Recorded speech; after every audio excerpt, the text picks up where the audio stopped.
motion that the bill be passed is adopted. Instant talaq is now a punishable offence. All it needs is the president's signature. तुम्हारी मेहनत के लिए खुशामदीद. The Narendra Modi government pulled off a spectacular win in the Rajya Sabha, where it is in a minority, by getting the Muslim Women Protection of Rights on Marriage Bill 2019 passed by a comfortable margin of 15 votes. The Modi government won the race with some clever running in the final lap. The AIADMK, JDU, TRS, TDP, BSP and PDP opposed the bill but stayed away from voting, in effect bringing down the majority by many notches. And the opposition leaked a few votes. 4 Congress MPs and NCP leaders Sharad Pawar and Praful Patel were not present in the House. If that wasn't enough, the BJD voted in favour of the bill, and the BJP managed to get a Congress MP Sanjay Singh to resign. The debate on the bill was fiery and combative. ये सवाल है नारी न्याय, नारी गरिमा और नारी उत्थान का. ये ऐसा कानून बताइए, ये न्याय राजनीति से पूरा प्रेरित है, पॉलिटिकली मोटिवेटेड है. 2002 में गुजरात के राइट्स में खुलेआम गर्भवती महिला के पेट में तलवार भोंककर उसके बच्चे को भी काट डाला. उसके बारे में आपने कभी बात कही? आप सुधार की तरफ नहीं सोच रहे हैं, आप वोटों के उधार की चिंता कर रहे हैं. और इस वोटों के उधार के चक्कर में आपने देश का बहुत बड़ा नुकसान किया है. The BJP called the passage of the bill historic. सिर्फ मुस्लिम महिलाओं के लिए नहीं बल्कि राष्ट्र के लिए राजनीतिक स्तर पे और सामाजिक स्तर पे एक बहुत बड़ा दिन है. Once the bill becomes law, offenders will be jailed for 3 years for instant talaq. The woman will be entitled to maintenance and she will be entitled to take custody of children as well. Government being finally able to break through the ranks of the opposition after 5 long years, and now being finally able to establish its dominance in the upper house despite its numerical disadvantage. With Mosmi Singh and Kamaljeet Sandhu, Polumi Saha in Delhi for India Today.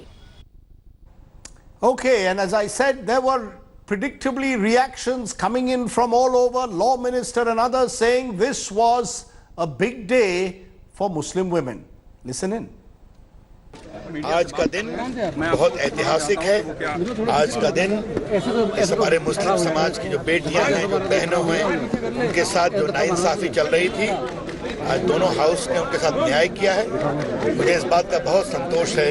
ये एक बदलते भारत की शुरुआत है और मैं अभिनंदन करूंगा अपने प्रधानमंत्री नरेंद्र मोदी जी का कि उन्होंने इसमें इतना लीड लिया और आज हम बदलाव कर सकते हैं. सुप्रीम कोर्ट भी इसके ऊपर बहुत चर्चा करने के बाद, हियरिंग के बाद उनके भी वर्डिक्ट इसका फेवर में था. इसीलिए जो हमने आज किया मुस्लिम महिला के लिए आवश्यक था, इसीलिए हमने किया. एक बार नहीं 3 बार डिवीजन मांगने के बाद भी आपको 100 वर्सेस 84 के नंबर के अनुसार इस पक्ष का जीत हुआ जो महिला के लिए सशक्तिकरण करने के लिए चाहते हैं.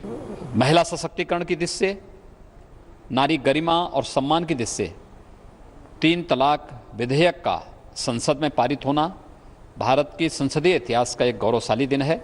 हम प्रधानमंत्री मोदी जी का नारी गरिमा के प्रति इस प्रकार का एक महत्वपूर्ण कदम उठाना, इसके लिए अभिनंदन करते हैं और मैं विश्वास व्यक्त करता हूं कि नारी सशक्तिकरण की इस दिशा में इस बहुत बड़े कदम को हम आगे बढ़ाने में सफल होंगे. Some of the big questions then tonight on this big day: is it really a day to celebrate for gender justice? Is it a historic day as the Prime Minister is calling it? Has Prime Minister Modi taken the first step towards setting the stage for a wider debate on a uniform civil code? Should the criminal provision now in instant triple talaq be extended to all communities? Has the NDA virtually now got a majority in the Rajya Sabha? Will the Prime Minister therefore now push for more contentious bills? Just some of the questions we'll raise tonight. I'm joined by the man tonight who has been the face of the opposition to the bill. Asauddin Owaisi is the AIMIM chief and MP.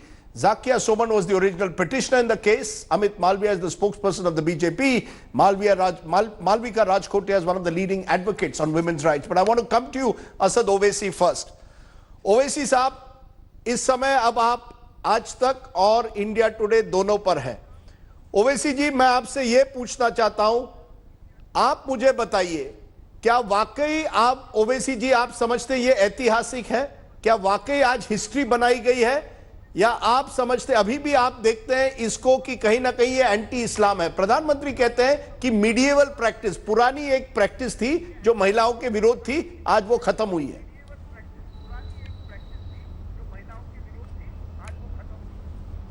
तो Rajdeep, do you want me to speak in English? क्या मैं हिंदी में बोलूं? Yes, दोनों हिंदी ज़बान में आती है मुझे, इतना तो थम्स अप नहीं। आप मुझे हिंदी में ये जवाब दीजिए। हिंदी में बोलूं? अच्छा, इंग्लिश चैनल पे हिंदी में बात करें, चलिए। तो आपका सवाल क्या है? मेरा सवाल है कि क्या आप मानते हैं ये ऐतिहासिक है या नहीं?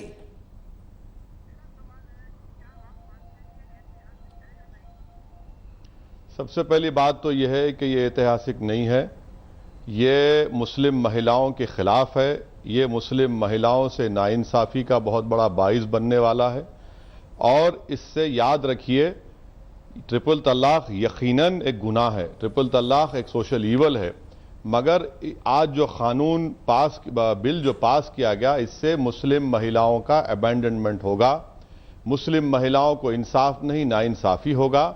और तीसरी बात, एक बात याद रख लीजिए कि ये जो आप किसी को अरेस्ट करके जेल में डालेंगे, और अगर आप ये समझ रहे हैं कि इससे सोशल ईवल का खात्मा होगा, मैं आपको याद दिला रहा हूं राजदीप, आज से 3 दिन पहले सुप्रीम कोर्ट ने कहा कि पॉस्को ऑफेंसेस में उसमें हमने पूरे मुल्क में 500 कोर्ट बनाए, 450 पब्लिक प्रोसिक्यूटर बना दिए, उसके बावजूद भी सिर्फ 9% कन्विक्शन है।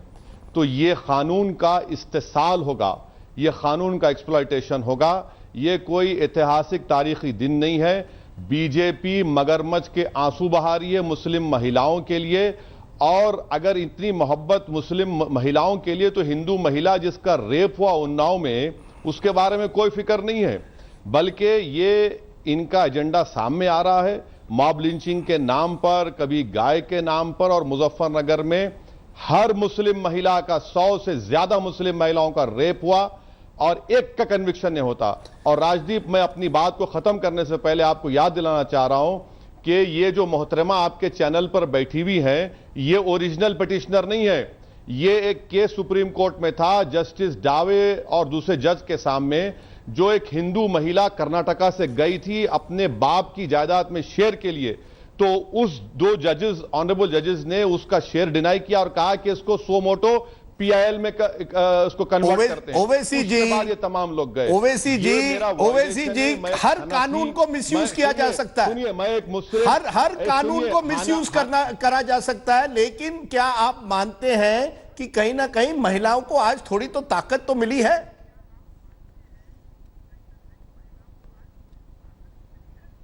कोई ताकत नहीं मिली है, कोई कुछ नहीं मिलेगा, बल्कि मुस्लिम महिलाओं से नाइंसाफी और ज्यादा बढ़ेगी। और अगर कोई ये कह रहा है तो वो जो है ना, वो कौन सी दुनिया है मुझे नहीं मालूम, वो कौन सी दुनिया में रह रहे हैं। जमीन के ऊपर में हम जो देखते हैं, जो रोज हमारा ताल्लुक है, जबकि डोमेस्टिक वायलेंस इससे ज्यादा ताकतवर है, 498A इससे ज्यादा ताकतवर है, 125 CRPC से ज्यादा ताकतवर है। आप एक क्लास ऑफ ग्रुप के लिए ऐसा कानून बनाकर फंडामेंटल राइट टू इक्वालिटी का वायलेशन कर रहे हैं। यह कानून नहीं टिकने वाला है सुप्रीम कोर्ट में। और मैं गुजारिश करता हूं आपके टीवी चैनल के जरिए कि all India Muslim personal law board इस पर गौर करें और इस तरह के गलत कानून को वो सुप्रीम कोर्ट में चैलेंज करे। यह कोई फायदा होने वाला नहीं है, बल्कि इससे इस्तेसाल होगा। और जो मुसलमान जो हनफी स्कूल ऑफ थॉट को फॉलो करते, ये उनके लिए, जो आप नहीं फॉलो करते, जो फॉलो ही नहीं करते इस्लाम को, आप आकर हमको बता रहे हैं। Let us, we are now back on India today. Let's widen this and come back in English, because I want you, Mr. Owaisi, before I come to my other guests now, to respond in English to my central question. I have heard you, but I still maintain. Do you concede, Mr. Owaisi, that in Hinduism, you get if you commit the act of bigamy, you are arrested and you can be jailed for up to 7 years under the Hindu Marriage Act. If you are guilty of dowry, the same provisions will apply as they will under a penal code. Why is it that when it comes to Islam in this instance, if triple talaq is being penalized, I want to understand, Mr. Owaisi, what is your concern? I am still unable to understand what is your concern. You mentioned the right to equality. Why should the woman not get the right to equality under Article 15?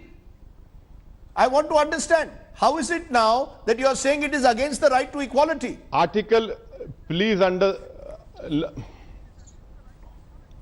Please understand that this present law is arbitrary, and that is why Justice Rohinton Nariman said that triple talaq is arbitrary. Now, if you talk about Article 15 cannot overrule right to equality, Rajdeep.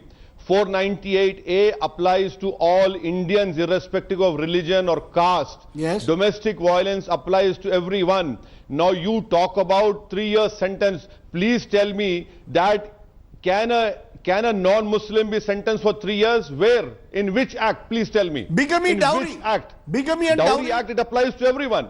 You are creating dowry applies to you and me. Dowry applies to Rajdeep and to OIC. It applies to everyone. Who's stopping you from using that law? That is why I say that if in a triple talaq offense you're sending me for 3 years, you have decriminalized homosexuality, you have decriminalized adultery, and you are criminalizing this act. Now please, for heaven's sake, please understand who will come and give evidence in favor of that woman. You know, in POSCO Act you have special courts. The conviction is 9%. Will someone come to the court and say, and please understand that criminal jurisprudence does not tell you that the court should call a victim and give a bail. Compounding in 498 is based on husband and wife. Here you say the wife. Now you are breaking a marriage, please understand. And why should that woman be in a marriage for 3 years if the court convict him? Why should a man have the right, Mr. Owaisi, to divorce a woman merely through an instant triple talaq, sometimes on a phone, sometimes via internet? Why should the man have that right also? Let's be clear. Even if we concede for a moment the potential for misuse, there is also the fact that over the years men have misused the existing law. No. Rajdeep, you do not know the Islamic law of Hanafi school of thought. A woman can divorce through khula. That right is there. There are 9 types of divorce in Islam. Triple talaq is one of them. When the Supreme Court has clearly said that even if a stupid man pronounces it, the marriage is not dissolved, the marriage continues. My question is, if I have not done actus reus, on what basis are you going to sentence me? Please tell me. Rajdeep, you have also done LLB. You and me have been taught this basic thing. For a criminal act, you require actus reus and mens rea. When the actus reus has not been done, on what basis are you going to sentence me? Please tell me.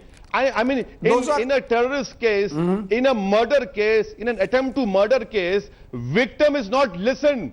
Victim is not called and listened. It is the court's discretion. It is the public prosecutor's duty to discharge that responsibility. So this act, this bill which everyone is claiming to be historic day, it's not an historic day.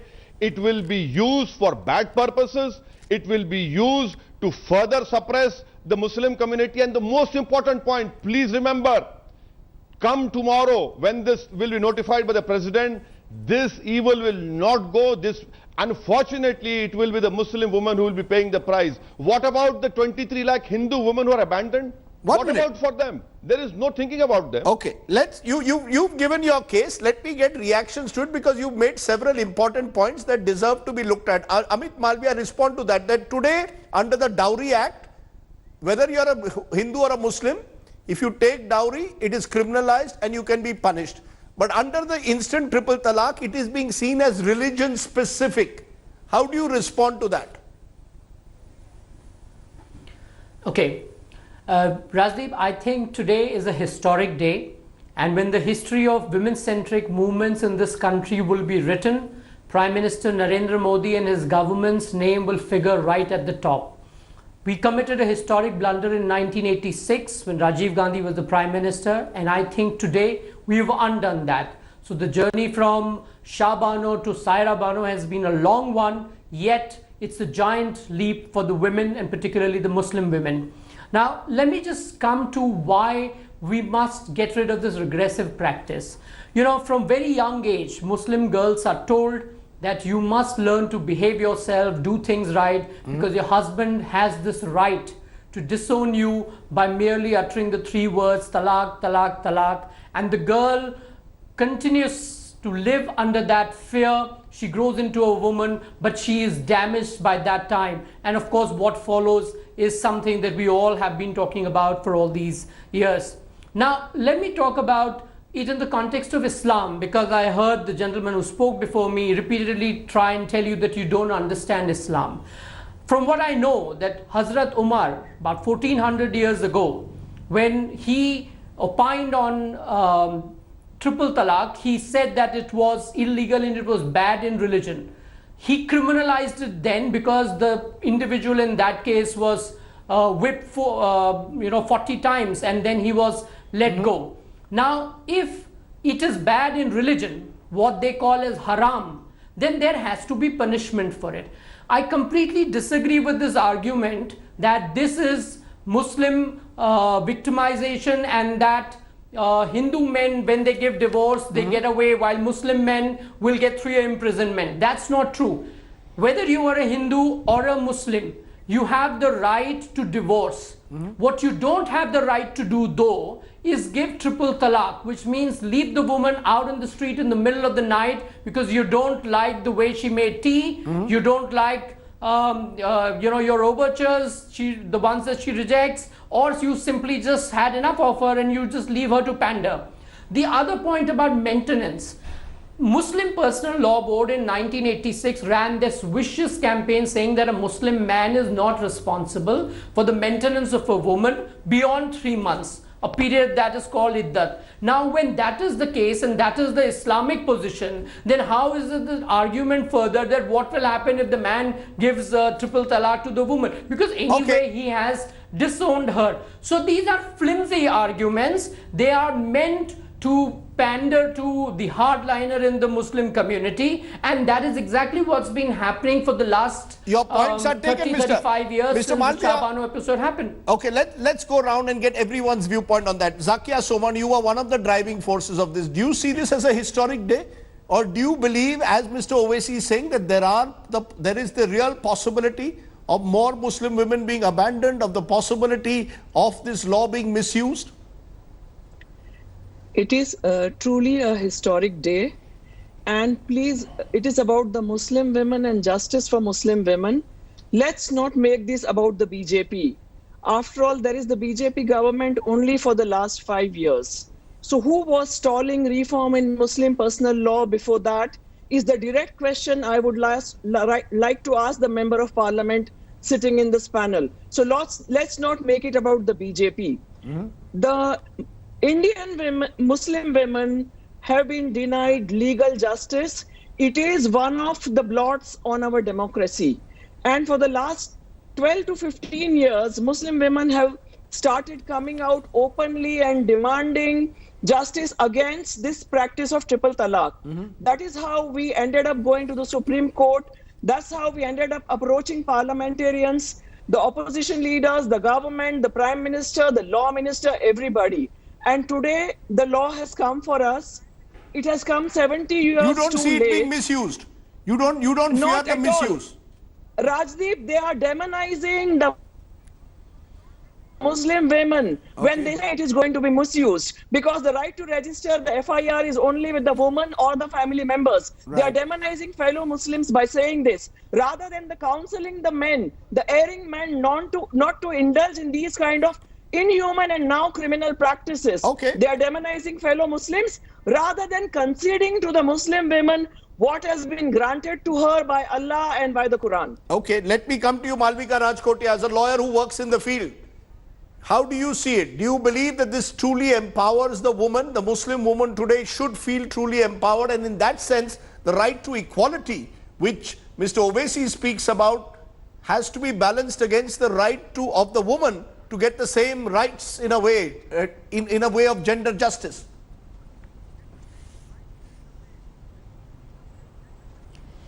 It doesn't empower, and what surprises me, however, is, I must say this, is Mr. Owaisi's position, where he's saying it will weaken her further because she will be troubled even more. Now, that is the nub of the problem. Yes, this bill is superfluous.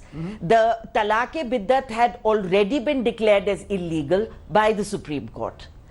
After that, to pass this act is sheer optics, which becomes apparent even from the statement of objects and reasons, where the government feels it necessary to say that Shaira Bano's case, government's position in the Supreme Court stands vindicated. No, but the Supreme Court did not criminalize it. Statement of objects Malvika of reasons, sorry, which has been translated into a propaganda leaflet. Correct me if I'm by wrong. The government. The Supreme Court did not criminalize it. Today's bill criminalizes it. So it gives a little more teeth. No, it didn't. But it had made it illegal.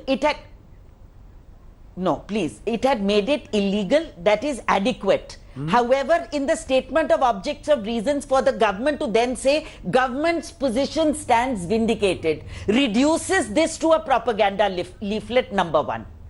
Number two, what the position of Muslim personal board, etc., I always have a problem with. I don't see how Muslim personal board by itself, in its very primitive patriarchy, has decided that that alone stands for what Islamic law is about. Reform has to come from within the community. Shaira Banu did that, and she managed to get the relief that she did, which said Talaq-e-Biddat is illegal. Now comes the position. This needs to be remembered, and Mr. Owaisi should respond if he is so concerned. Firstly, I want to say that to all concerned, the problem of abandonment is not limited to Muslim men. Yes. Problem of abandonment is across the board, across the world, in all patriarchies. To criminalize this particular case, yes, becomes a case of targeting the Muslim community and trying to divide them along gender lines. But having said which, what I want to say is, what have you done with regard to her economic empowerment? Why would she want to stay in a marriage where she is not wanted? So therefore, but this particular bill has reduced her rights. This special legislation says the magistrate will give her subsistence allowance. Why should it be subsistence when every other secular law, Protection of Women from Domestic Violence Act, as well as Section 125 CRPC, as well as what is called the 1986 historic blunder, which is not historic blunder. It actually gave the Shabano case, after that the bill that was passed by Mr. Gandhi, was actually gave her better rights than were available even under Section 125 at that time. Be that as it may, today it is across the board, Muslim women are accessing these secular laws. Why then will you have this, which reduces her rights to subsistence? Okay, this bill is badly drafted. It has superfluous language, and it's all extra. It needn't be there. Okay, then, you made your point. If you want her to get subsistence allowance, what is your direct question to Mr. Owaisi? He's going to be in jail. Ms. Rajkotia, what is your direct question to Mr. Owaisi though? Mr. Owaisi seems to suggest... My direct question to Mr. Owaisi is, he's going all over the place. POXO has no relevance. POXO 490, it has no relevance. Focus on the bill. Focus on the fact that you made yourself vulnerable consistently by taking the positions that you do of a traditional Islamic patriarchy, which is problematic. Okay, let him respond now. You need to focus on that. Let him respond. Consistently taking these positions, you're walking into the government's hands and being manipulated by them. Okay, you made the point. Let Mr. Owaisi respond. Mr. Owaisi, at the end of the day, look at the Muslim woman's position. She is trapped between patriarchy, which you are seen to represent according to Malvika Rajkotia, and she is trapped between the government, which perhaps sees the Muslim woman as a potential vote bank. Look at where she is therefore today. You did not do enough to reform. You did not do enough to ensure maintenance was provided in the way it should legally. And therefore today, the government is saying, look, the Muslim women needs our support. You walked into the government's trap by your failure to reform from within. Yes. Rajdeep, if that is the point of yours, then 88% of child marriages are the Hindu community. Would you say the same to the Hindu community? 23 lakh are abandoned Hindu women. Would you say to the Hindu community? It's not the point. I would request you that I have that's made... That's whataboutery and child marriage has been banned. No, please allow me. Yes. No. That is why I'm telling you, you make laws. The social evils do not get eradicated just by making laws. It's a step forward. The forward. third point is the lawyer on your panel has not heard my... Rajdeep, please, I only come because you are there. If you don't allow me to speak, then I might as well sit and lime my time away in my home. Go ahead. So I have made all those points which the lawyer over there has said it. Why I talk about POSCO is that in a POSCO you have special courts and special public prosecutors. You are not getting conviction. Now, how do you make me understand that this particular law, bill which you have made into a law, will ensure justice is done to Muslim women? And to the BJP spokesperson, please don't become a tape recorder. Tell these people who have briefed you about Hazrat Umar to go and read what Hazrat Usman did, what Hazrat Ali did. Did they whip on triple talaq? No. And the lawyer on your panel is absolutely right. The Dania Latifi case upheld the Rajiv Gandhi legislation, which the BJP does not want to believe. Please go and read Daniel Latifi, paragraph number 30. My whole argument and demand is that this bill will lead to more injustice to Muslim women, and people who are saying, oh, it's historic day, madam, you're living in loony land, you do not know what the Hanafi school of thought. No, but is that not fear-mongering, Mr. Owaisi? When you say it could lead to more abandonment of Muslim women, aren't you preying on the fears? You are creating a bogey. You are creating the bogey, Mr. Owaisi. No, and also why will you bogey? You need to reform that aspect of the... what? Yes, Mr. Owaisi. Madam, please allow me to speak, madam. Please allow me to speak. Yes. Reform.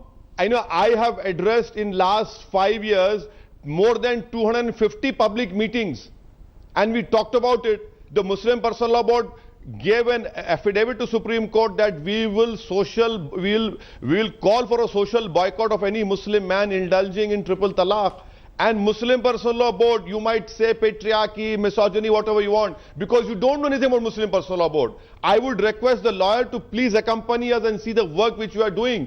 Now, you can disagree with us, that's a democratic right, but I still stand by what I said. This particular law is against fundamental rights.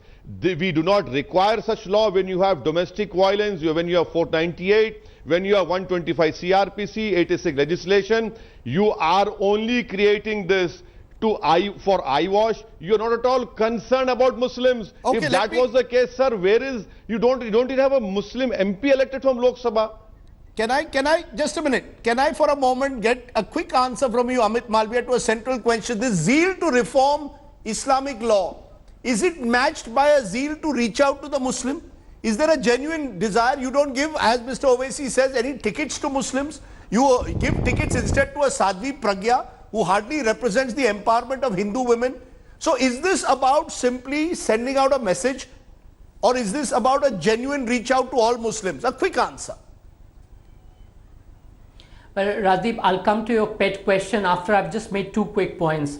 One, I heard that if the Supreme Court had made this illegal, what was the need for this legislation and what was the need to criminalize it? The fact is that Pakistan made triple talaq illegal in 1962, but they did not criminalize it. And till date, triple talaq continues there, and so much so that the Islamic Ideological Council's chief has in September 2018 written to the governments there saying it must be criminalized. Secondly, this is not the first time the Supreme Court has made this law illegal. or triple talaq illegal. We've had this in 2002 in the Shamim Ara case. In 2007, the Delhi High Court pronounced triple talaq as illegal, and now in 2017, the Supreme Court has said that it's illegal. But if the practice is not stopping and the Muslim Personal Law Board did nothing since 2002, I'm not even going back to 1986, then clearly there was a need for criminalizing and there was a need for this law. You made your point. I'm asking you, is this part of a wider reach out or not? Is this part of a wider reach out or not? A quick answer to that. Well, you know, Rajdeep, I would like to tell you that for a minute, you should stop looking this through the political prism, because this is the promise that we made to the Muslim women, not now, but 4 years ago. The Prime Minister spoke about it, and when the matter reached the Supreme Court, the Saira Bano, when she went to the Supreme Court, the government gave a firm opinion and stood by it. So clearly your question is a loaded one. I'm not going to walk into the trap, but the reality is that this was a regressive practice which had to be done away with. If it means that reform will now start coming in within the Muslim community, as it has in this case, excellent. And for the equality and the right to equality that Mr. Owaisi speaks about, and the lady lawyer on your panel spoke about, if that's their concern, then probably they should propose that Uniform Civil Code be adopted. Mr. Owaisi should move a bill in the parliament, and I'm sure there will be a good debate. The country can all participate. But to seek special privileges in the name of personal law and hide behind your patriarchy or behind religion and basically subjugate women is like, you know, having your cake and eating it too. It can't work that way. Either you affirm allegiance to the Constitution and don't seek special privileges, but you can't do both of them. Okay, Malvika Rajkotia, quickly respond to what you're hearing. Rajdeep, I'd like to come in here. Yes, quickly. I want to respond. Mr. Malviya can't just go on and on about as if the patriarchy is limited to Muslim men. We have lived with Hindu patriarchy. It continues on gender lines, in caste lines, in the most oppressive manner. So there is no self-righteousness where he thinks that what he represents is above what we are talking about. There is the double intersection of caste as well when we talk of power and oppressive power and misuse of power. Okay, you made your point. Please, not for a moment. You made your point, and he must introspect and know that we are talking of patriarchy of the Hindu as well. Okay, Zakia Soman, do you believe come tomorrow morning life will be different? Or do you believe eventually you will need a change in mindsets? Law alone is not enough. Exactly. It is nobody's case that the law is passed and the life will be very different from tomorrow. But legal reform is a very important part of a much larger process of social reform. We need a lot of awareness, we need a lot of education, we need a lot of empowerment. And the entire movement for justice within the Muslim community will gain strength out of this legal measure. Okay, I've taken your point. Therefore, Owaisi ji, give me a final answer to that. That legal reform is a step forward. At the end of the day, whether it was sati pratha, whether it was dowry, whether it was child marriage, you needed a legal architecture. Today you have it. So therefore, build on it, build social reform. They have to go together. Social reform and legal reform go together. A quick response at the end.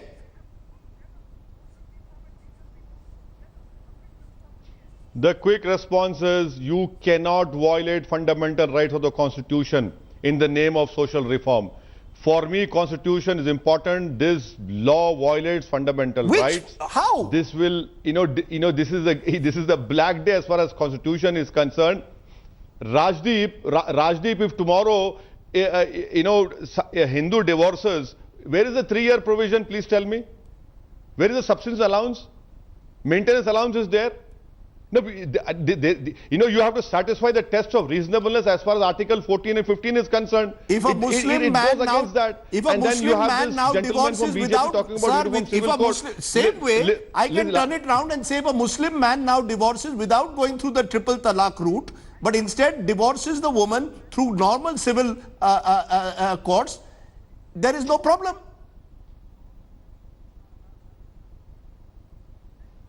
Rajdeep, nobody is stopping you from going to civil court. what this Muslim man will do is that he will say, I didn't say 3 times, I said only once. He'll wait for 90 days.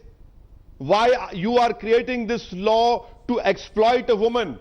There'll be more exploitation of Muslim women. That is my main concern, apart from violating the fundamental rights of our constitution. And thirdly, Uniform Civil Code, take away the Hindu undivided family tax rebate, include Muslim also. Let Dayabhaga and Mitakshara school of thought be equalized. Let us see.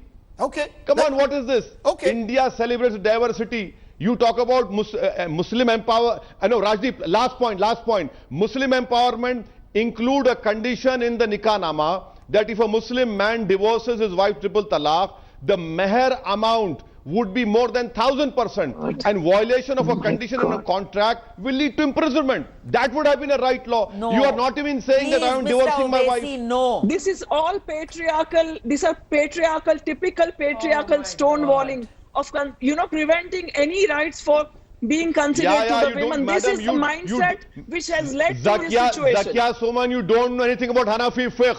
You don't know anything about Hanafi fiqh. You know everything. You are the big patriarch. You are the last word on everything. You don't. Yes, I know everything. Yes, I know everything. I know everything because I follow the Hanafi school of thought. You don't. Okay. Yes, okay. You don't know. We also know about you. We also know about you. We also know about you that when it came to the Dargah issue, we know everything about you, let's madam. not personalize it. I think we've given everyone equal time. I know everything about you. Okay, let's not personalize it. We've given everyone equal time. I appreciate that you've joined us on a sensitive subject on this important day. Thank you very much to all my guests for joining me here on the news today. Thanks for watching the video. For more such news and updates, please like, share and subscribe to India Today. Also check out our other great videos from our channel. We know you will love to.